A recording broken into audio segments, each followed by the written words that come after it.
Исәнмесез, эфирда яңалыклар чыгарылышы, студияда Лилия Гатина, алга таба койбыр темалар турында. Үзенчәлекле башкалардан айрылып тора дигән сүз түгел, Язиля Зарипованың кызы Аишага ярдәм кирәк. Файдалы күңел ачу, шәһәрнең гимназияларының берсендә беренче шахмат классы ачылды. Татарстан президенты Рөстәм Миңнеханов ураза һәм Корбан бәйрәмнәрен үткәрү көннәрен раслады. Бәйрәмнәр кайчан узачак?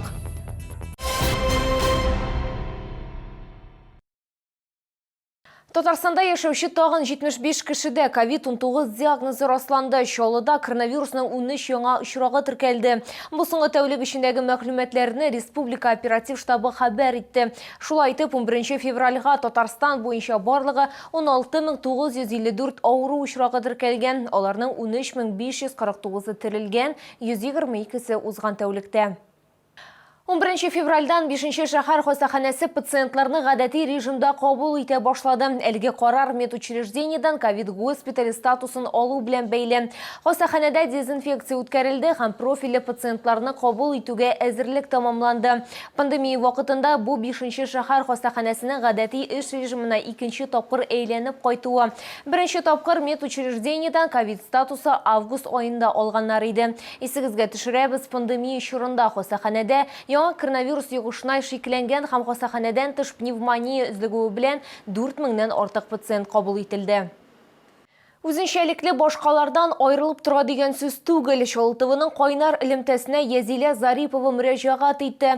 Аның кызы Аиша аркасында гадәти булмаган тап белән туа. Хәзер кызга кыйммәтле операция кирәк. Гаиләнең ул сумманы түләрлек мөмкинлеге юк. Теманы хәбәрчебез дәвам итә.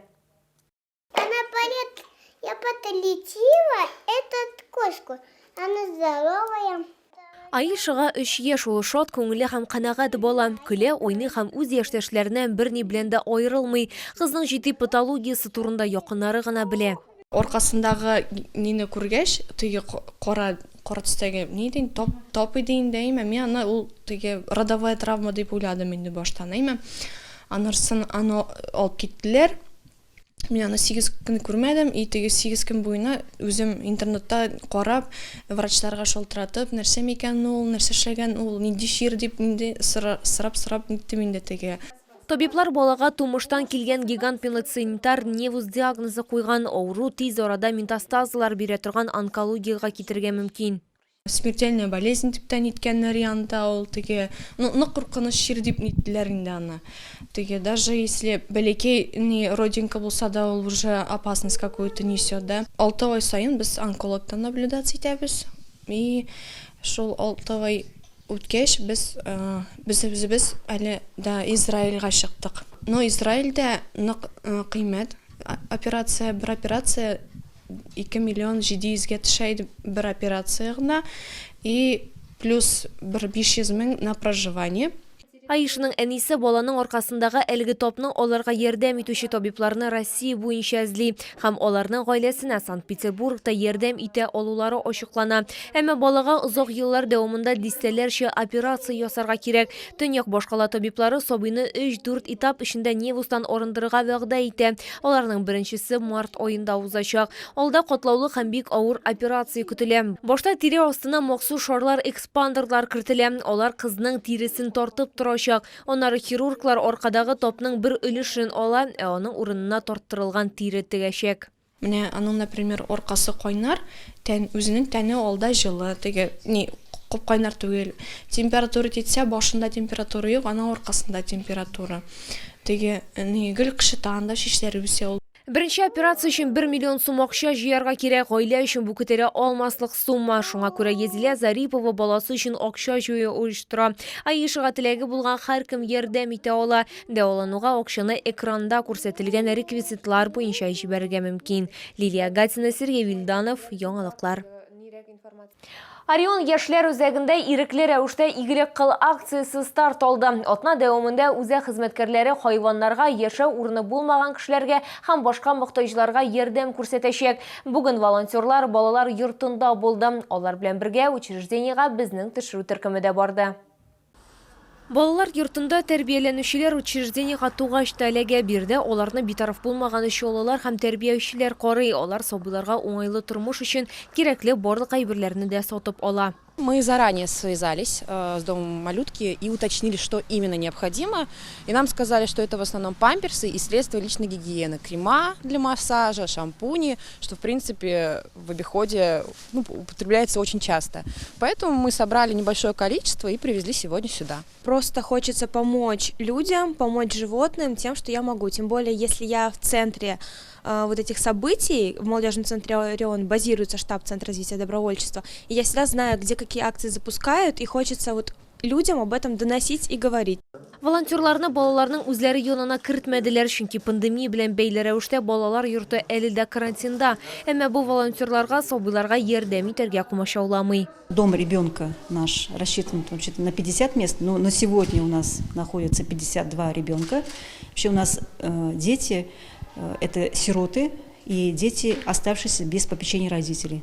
Помощь очень большая. Мы очень благодарны нашим таким вот спонсорам, благотворителям. Волонтерлар биргә акция барган вакытта гына түгел, ә һәр көнне килергә әзер, бигрәк тә ярдәм кирәк булганда. Бүген алар сабыйларга ярдәм итте, иртәгә приютка, ә берсе көнгә йортсызларга булышачаклар. Ирекләрнең тормышы шулай дәвам итә. Лилия Гатина, Руслан Бикмухаметов, Данил Фролов, яңалыклар. Шола мәктәпләрендә шахмат сыйныфларын оештыру проекты старт алды. Оның беренчесе 78-нче пролицейда ачылды. Тантаналы чарада Дәүләт Советы рәисе урынбасары Татьяна Ларионова һәм башкарма комитет җитәкчесе Фәрит Салахов шулай ук безнең төшерү төркемендә катнашты. Шахмат ул балаларга шатлык һәм канәгатьлек бирүче мавыктыргыч уен гына түгел, ә аларның акыл үсешен арттыручы нәтиҗәле чара да булып тора. Тактадагы ак һәм кара фигуралар үзләренә сәнгать, фән һәм спорт билгеләрен туплаган. Я выбрал шахматы, потому что у меня папа хорошо играет, маму с детства родители тоже научили. И она с 4 лет тоже начала меня учить в шахматы играть, развивать ум. Мама сказала, что это будет помогать в учебе. Но мне нравятся шахматы, потому что там надо думать логически. Можешь научиться думать заранее о будущем. Шахмат зоналарын булдыру мәгариф милли проекты буенча каралган. Уен белән бергә укучыларның белемнәрен һәм мәсьәләләрен яхшырту планлаштырыла. Очевидно, что шахматы – это не просто игра, не просто творчество, не просто наука. Это вообще умение побеждать. Сегодня в наших обстоятельствах, в нашей сложной вообще ситуации надо уметь побеждать. Надо уметь вообще выстраивать свои действия таким образом, чтобы предвидеть, что будет завтра. Татьяна Ларионова билгеләп үткәнчә, киләсе яңа уку елы башына Чаллыда шундый 56 шахмат зонасы булдыру карала. Республика буенча аларның саны 896 булачак. Уен мәйданчыкларын мәгариф милли проекты кысаларында оештырыла. Лилия Гатина, Руслан Бикмухаметов, Айдар Мусин, яңалыклар. Татарстан президенты Рөстәм Миңнеханов указы белән ураза һәм Корбан бәйрәмнәрен үткәрү көннәре расланды. Ай календаре нигезендә 2021 елда Рамазан ае тәмамлану һәм ураза гаетен бәйрәм итү пәнҗешәмбе көнне 13 майга туры киләчәк. Мөселманнар Корбан бәйрәмен сишәмбе 20 июльдә билгеләп үтәчәк. Әлеге бәйрәм көннәре Татарстанда традицион рәвештә ял көннәре дип игълан ителәчәк. Бу сезгә җиткерәсе соңгы мәгълүматыбыз иде. Мин Лилия Гатина сезнең белән сау булашам. Исән-имин булыгыз.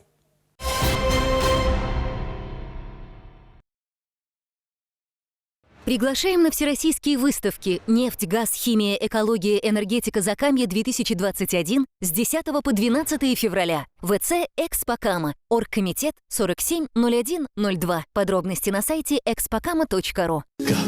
6 марта. ДК «КамАЗ». Легендарная и загадочная группа «Белый орел». Телефон 54 34 45. Hürmetli şollular hem şehrimiz konaklары. Күңел радиосы сезне татар эстрадасының популяр артистлары катнашында бәйрәм концертына чакыра. Чараның махсус конаклары Филүс Каһиров һәм Данир Сабиров. 2 март 18 сагать 30 минутта сезне энергетик мәдәният сараенда көтәбез. Билетлар bileton.ru сайтында һәм шәһәр кассаларында сатыла.